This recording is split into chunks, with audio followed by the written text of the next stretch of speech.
ഉൽപ്പത്തി പുസ്തകം 35 അധ്യായം.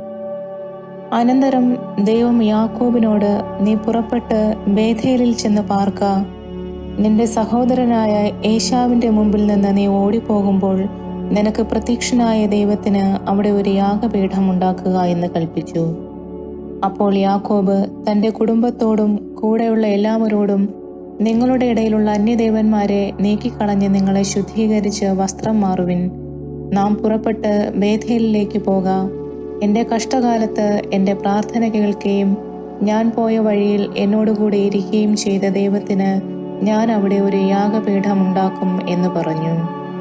അങ്ങനെ അവർ തങ്ങളുടെ പക്കലുള്ള അന്യദേവന്മാരെയൊക്കെയും കാതുകളിലെ കുണുക്കുകളെയും യാക്കോബിന്റെ പക്കൽ കൊടുത്തു.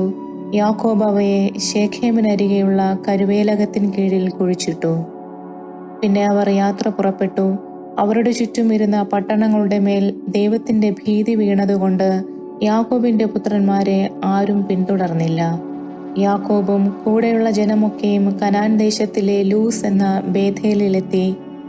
അവിടെ അവൻ ഒരു യാഗപീഠം പണിതു. തന്റെ സഹോദരന്റെ മുമ്പിൽ നിന്ന് ഓടിപ്പോകുമ്പോൾ അവൻ അവിടെ വെച്ച് ദൈവം പ്രത്യക്ഷനായതുകൊണ്ട് അവൻ ആ സ്ഥലത്തിന് ഏൽ ബേഥേൽ എന്ന് പേർ വിളിച്ചു. റിബക്കായുടെ ധാത്രിയായ ദബോറോ മരിച്ചു. അവളെ ബേഥേലിന് താഴെ ഒരു കരുവേലകത്തിന് കീഴിൽ അടക്കി. അതിന് അല്ലോൻ ബാഖൂത്ത്, വിലാപവൃക്ഷം എന്ന് പേരിട്ടു. യാക്കോബ് പദ്ദൻ അരാമിൽ നിന്ന് വന്ന ശേഷം ദൈവം അവന് പിന്നെയും പ്രത്യക്ഷനായി അവനെ അനുഗ്രഹിച്ചു. ദൈവം അവനോട്, നിന്റെ പേർ യാക്കോബ് എന്നല്ലോ, ഇനി നിനക്ക് യാക്കോബ് എന്നല്ല ഇസ്രായേൽ എന്ന് തന്നെ പേരാകണമെന്ന് കൽപ്പിച്ച് അവന് ഇസ്രായേൽ എന്ന് പേരിട്ടു. ദൈവം പിന്നെയും അവനോട്, ഞാൻ സർവശക്തിയുള്ള ദൈവമാകുന്നു. നീ സന്താനപുഷ്ടിയുള്ളവനായി പെരുകുക. ഒരു ജാതിയും ജാതികളുടെ കൂട്ടവും നിന്നിൽ നിന്ന് ഉദ്ഭവിക്കും. രാജാക്കന്മാരും നിന്റെ കടിപ്രദേശത്ത് നിന്ന് പുറപ്പെടും. ഞാൻ അബ്രഹാമിനും ഇസ്ഹാക്കിനും കൊടുത്ത ദേശം നിനക്ക് തരും. നിന്റെ ശേഷം നിന്റെ സന്തതിക്കും ഈ ദേശം കൊടുക്കുമെന്ന് അരുളി ചെയ്തു. അവനോട് സംസാരിച്ച സ്ഥലത്തു നിന്ന് ദൈവം അവനെ വിട്ട് കയറിപ്പോയി.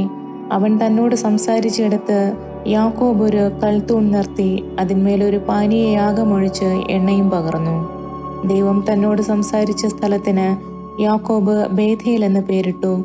അവർ ബേഥേലിൽ നിന്ന് യാത്ര പുറപ്പെട്ടു. എഫ്രാത്തയിലെത്തുവാൻ അല്പദൂരം മാത്രമുള്ളപ്പോൾ റാഹേൽ പ്രസവിച്ചു. പ്രസവിക്കുമ്പോൾ അവൾക്ക് കഠിന വേദനയുണ്ടായി. അങ്ങനെ പ്രസവത്തിൽ അവൾക്ക് കഠിന വേദനയായിരിക്കുമ്പോൾ സൂതികർമ്മിണി അവളോട്, ഭയപ്പെടേണ്ട, ഇതും ഒരു മകനായിരിക്കും എന്ന് പറഞ്ഞു. എന്നാൽ അവൾ മരിച്ചുപോയി. ജീവൻ പോകുന്ന സമയം അവൾ അവന് ബേനോനി എന്ന് പേരിട്ടു.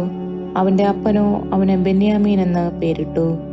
റാഹേൽ മരിച്ചിട്ട് അവളെ ബെത്ലഹേം എന്ന എഫ്രാത്തിന് പോകുന്ന വഴിയിൽ അടക്കം ചെയ്തു. അവളുടെ കല്ലറയിന്മേൽ യാക്കോബ് ഒരു തൂൺ നിർത്തി. അത് റാഹേലിന്റെ കല്ലറ തൂൺ എന്ന പേരോടെ ഇന്നുവരെയും നിൽക്കുന്നു. പിന്നെ ഇസ്രായേൽ യാത്ര പുറപ്പെട്ട് ഏദർ ഗോപുരത്തിന് അപ്പുറം കൂടാരമടിച്ചു. ഇസ്രായേൽ ആ ദേശത്ത് പാർത്തിരിക്കുമ്പോൾ രൂബേൻ ചെന്ന് തന്റെ അപ്പന്റെ വെപ്പാട്ടിയായ ബിൽഹായോടുകൂടെ ശയിച്ചു. ഇസ്രായേൽ അത് കേട്ടു. യാക്കോബിന്റെ പുത്രന്മാർ 12 പേരായിരുന്നു.